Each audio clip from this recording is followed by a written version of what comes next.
Welcome to the Politics News Wolf U.S. channel. During President Zelensky's visit to the United States, U.S. leader Joe Biden will announce a significant new package of security assistance to help Ukraine defend itself against Russian aggression. During the visit of President Zelensky to the U.S., President Biden will announce a significant new package of security assistance to help Ukraine defend itself against Russian aggression, reads the statement by White House Press Secretary Karine Jean-Pierre.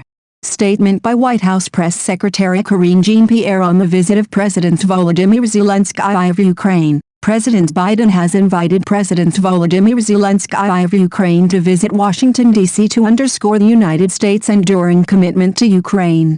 President Biden looks forward to welcoming President Zelensky tomorrow, December 21, at the White House, after which President Zelensky will address a joint session of Congress, demonstrating the strong, bipartisan support for Ukraine. 300 days ago, Russia launched a brutal assault against Ukraine. In response, President Biden rallied the world to support the people of Ukraine as they defend their sovereignty and territorial integrity. During the visit, President Biden will announce a significant new package of security assistance to help Ukraine defend itself against Russian aggression. The visit will underscore the United States' steadfast commitment to supporting Ukraine for as long as it takes, including through the provision of economic, humanitarian, and military assistance.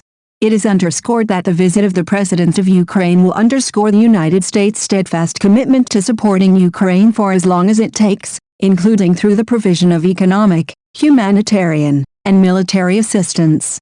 Biden and Zelensky will meet at the White House on December 21, after which the President of Ukraine will address a joint session of Congress, demonstrating the strong, bipartisan support for Ukraine. And right after that, White House confirms Patriot systems will be part of nearly $2 billion assistance package to Ukraine. A new U.S. security assistance package to Ukraine of nearly $2 billion will include Patriot air defense systems. President Biden will announce a significant new package of nearly $2 billion of security assistance for Ukraine. It will contain a very important new capability, a Patriot missile battery, which will be a critical asset to defend the Ukrainian people against Russia's barbaric attacks on Ukraine's critical infrastructure, a high-ranking White House official said during a background press call. As noted, the United States will train Ukrainian forces on how to operate the Patriot missile battery in a third country.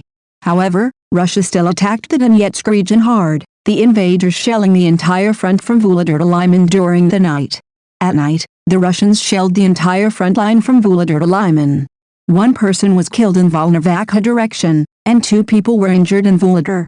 Bohoyavlenka came under fire. There were no casualties, Pavlo Kirilenko, head of the Donetsk Regional Military Administration said.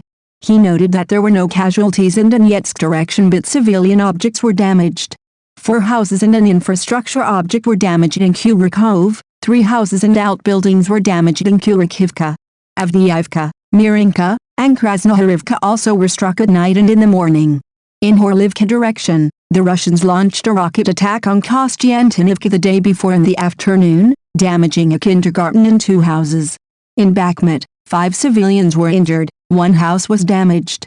According to Kirilenko, 1 person was killed in Towarsk, Lyman community, in Lysychansk direction. The scale of destruction in the community is being determined. As reported, Donetsk region is under constant Russian shelling and has problems with electricity, heat, and water supply. Not succumbing to the enemy, Ukraine counterattacked mainly against the airfields with Russian attack aircraft. The defense forces of Ukraine should primarily hit the airfields where the Russian strike aircraft are stationed and the areas of the launch positions of ballistic and cruise missiles. Lieutenant General Mikhailo Zabrodsky, first deputy chairman of the National Security, Defense and Intelligence Committee of the Verkhovna Rada of Ukraine, noted this in his article Patriotic War. The rivalry is in the air for Ukrinform.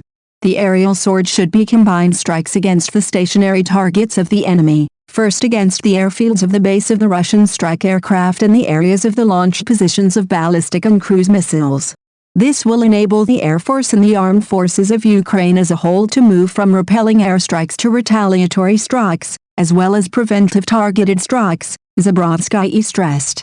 He added that based on the actual and probable placement of this type of targets, there is an urgent need for means of destruction capable of hitting targets of the specified type in the territory controlled by the enemy at least to a depth of 150-250 km.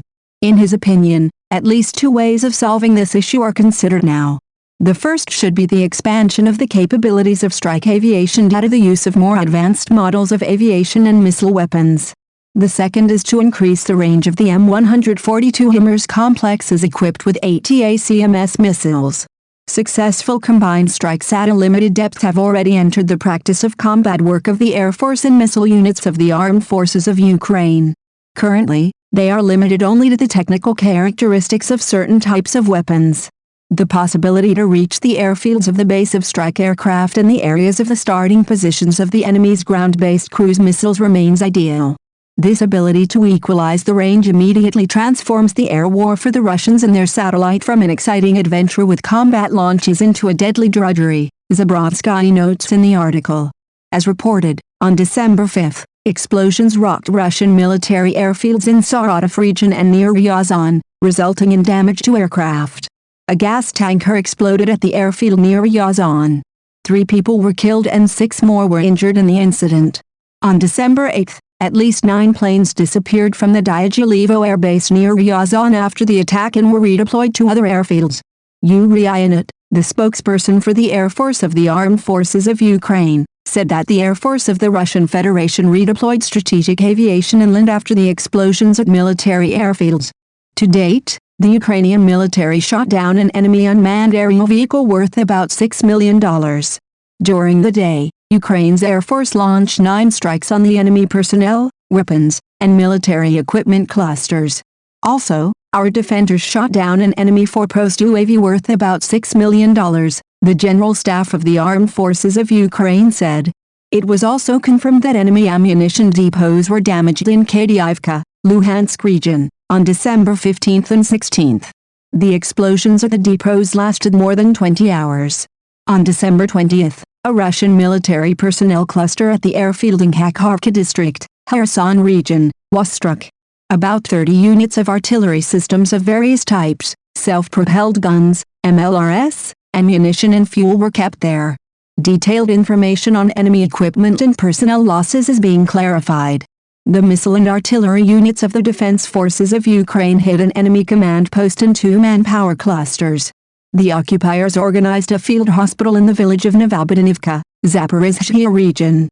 In Novotroitsk, Kherson region, the Russians occupied a local hospital to treat their wounded soldiers. Local patients were forcibly discharged. In addition, the occupiers intensified counterintelligence measures in the settlement. All this indicates significant enemy losses, the General Staff emphasizes. As reported, the Armed Forces of Ukraine repelled the Russian attacks near 25 settlements over the past day. Thanks for watching. Remember to like and subscribe to our channel to update you with daily information.